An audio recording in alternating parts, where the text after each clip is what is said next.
Hi ನಮಸ್ತೆ ಸ್ನೇಹಿತರೆ, welcome to my YouTube channel.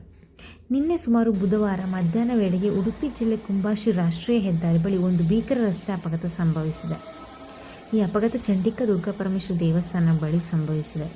ಇದರಲ್ಲಿ 7 ಮಂದಿ ಪ್ರಯಾಣಿಸುತ್ತಿದ್ದ ಇನೋವಾ ಕಾರ್ ಹಾಗೂ ಟ್ರಕ್ ನಡುವೆ ಅಪಘಾತ ಸಂಭವಿಸಿದೆ. ಇದರಲ್ಲಿ ಇಬ್ಬರಿಗೆ ಗಂಭೀರ ಗಾಯವಾಗಿದೆ. ಇವರನ್ನು ಮಣಿಪಾಲ್ KMCಗೆ ದಾಖಲಿಸಲಾಗಿದೆ.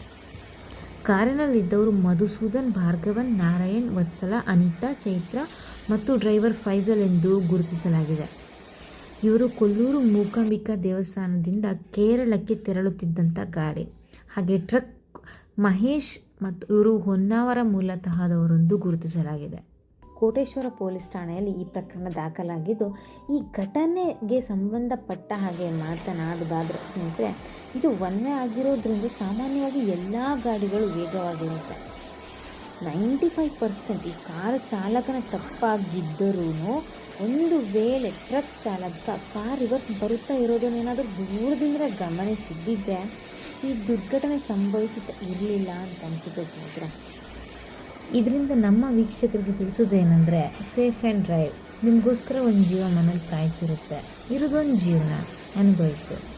ಮತ್ತೆ ಇನ್ನೊಂದು ವಿಡಿಯೋ ಜೊತೆ ನಿಮಗೆ ಸಿಗ್ತೇನೆ ಸ್ನೇಹಿತರೆ. ಧನ್ಯವಾದಗಳು.